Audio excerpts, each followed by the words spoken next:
So the Cincinnati Bengals lost in pretty heartbreaking fashion in a game that they had to win against the Washington Commanders.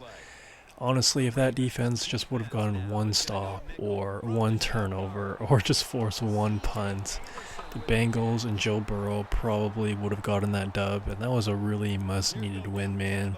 To go 0-3 is just brutal. It's going to be a brutal road to get to the playoffs.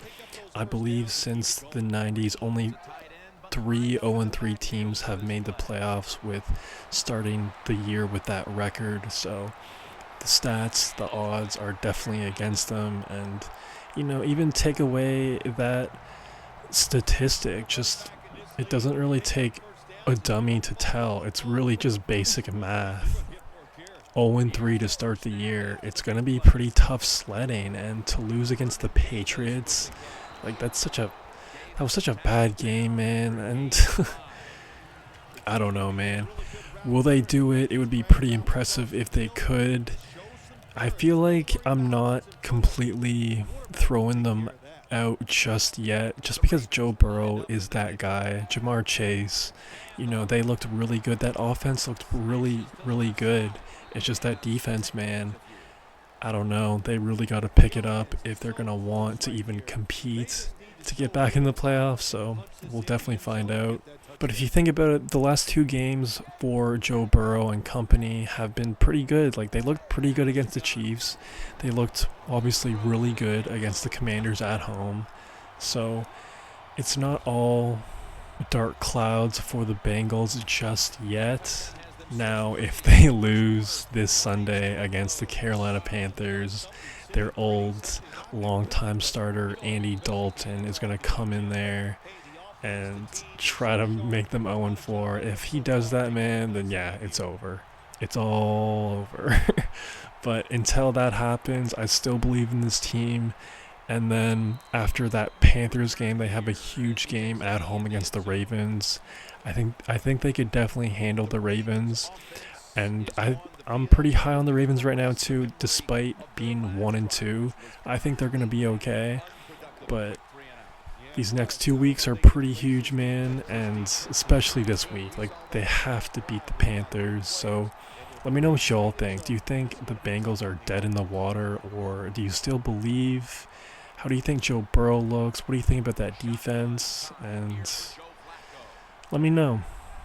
Because, despite being 0-3, I'm still a believer in Joe Burrow. He's special, man. He's special.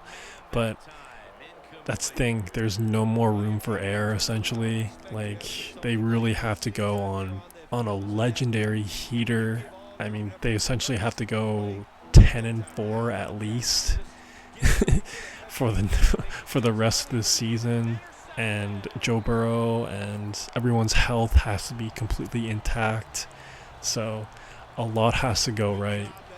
And I've mentioned this before, and, Bengals fans are very familiar with this, just like the slow starts in general. I really feel like if they do miss the playoffs this year, they have to have a question with Zach Taylor. Because at this point, it's a pattern with the Bengals starting off this slow and just not being prepared for the first month, 2 months of the season. And to really have a talented roster like the Bengals have, sure, it's not a loaded roster, but you have Joe Burrow, you have Jamar Chase. Like, that's enough, dude. I don't care. That's enough. When you have two superstars, you can't waste them. And Zach Taylor is just, I don't know if he's the guy going forward. And it's a repeated trend at this point. Like, something is not working with that guy and the team's preparation prior to the year. And it's too much of a hole to climb out of. And I feel like Joe Burrow shouldn't be that guy. Like, imagine if Joe Burrow was with Kevin O'Connell, or Joe Burrow was on the Vikings right now. They'd be like a Super Bowl lock out of the NFC. Honestly, bro, like, think about it. Joe Burrow on the Vikings right now. Kevin O'Connell, swap Jamar Chase for Justin Jefferson. I don't know, man. That would be like my Super Bowl favorite. But it's really going to depend on how this year plays out and how it finishes. If they are just abysmal and they finish with a terrible, terrible record, I really think Zach Taylor could get canned. But if they come down close down the stretch and they're a playoff bubble team or they make the playoffs, I don't think he will get fired. But man, I don't know. A part of me almost hopes they don't finish that strongly just because I want Joe Burrow to have a new coach. I think it's time. And, hypothetically, if they do make the playoffs, if they have another slow start next year, man, like, come on, bro. Like, just fire him right away. Get this dude out of here. You're wasting Joe Burrow. You're wasting Jamar Chase, man. If Zach Taylor didn't have that Super Bowl appearance in his resume right now, I really feel like he would be in the contention of getting canned within the next couple weeks. But just because of that one Super Bowl appearance, granted, it's definitely one hell of a feat to get to the Super Bowl, but still, bro, it's just repeated trend. Let me know what y'all think. What would you do if you were the GM of the Bengals in regards to Zach Taylor's future? Unless they went to the AFC Championship this year, I would probably can him. I've brought this up before with the Bills and Sean McDermott, but, the Broncos, when they had Peyton Manning, had many successful years. They could never win a Super Bowl, even though they had Super Bowl caliber teams. They got blown out against the Seahawks, and then the following year, they lost at home against the Colts, and then John Elway made the decision to fire John Fox, even though having 3 straight playoff appearances, a Super Bowl appearance, and whatnot. And he brought in Gary Kubiak, more offensive-minded guy, more offensive-minded fit just for that team, and they won the Super Bowl his first year.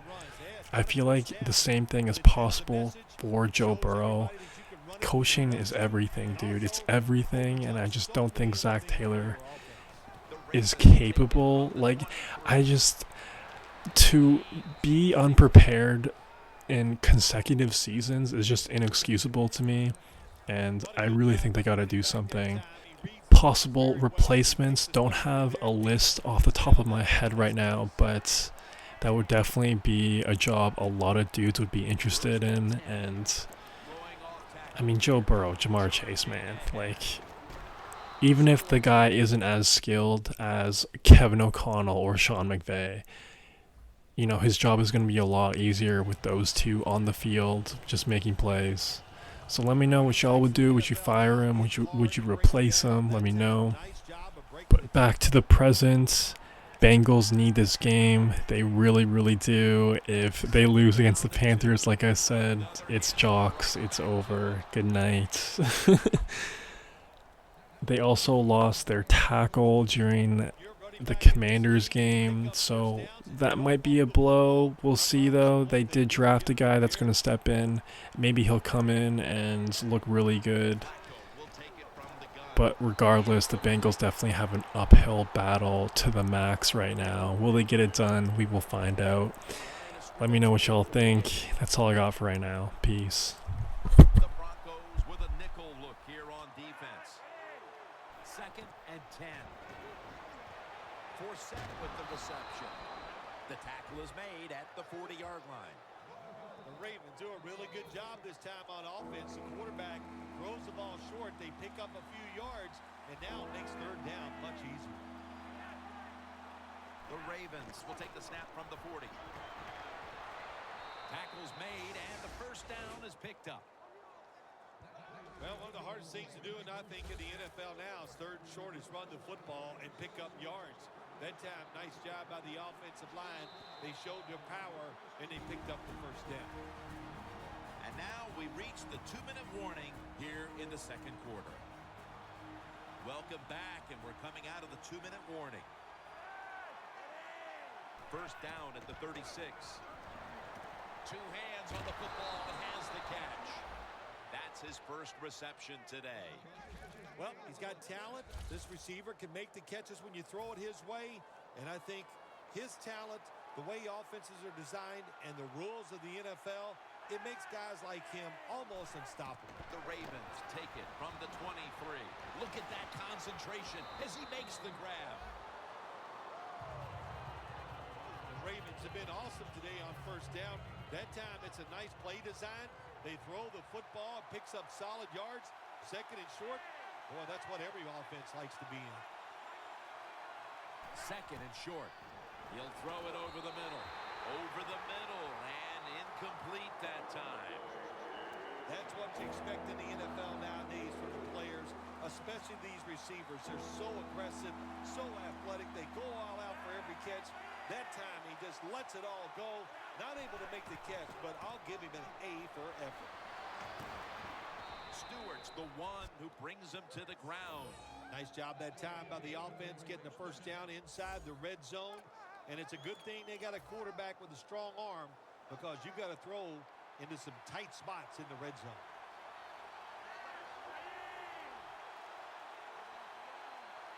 First and goal. Screen. The catch is made by just touchdown, and they cut into that lead. Man, the defense has to be down at something like this. They allow the offense to score that touchdown in the red zone. My gosh, you only have such a small part of the field to defend, and they just didn't get the job done that time. The Broncos back deep, ready to receive.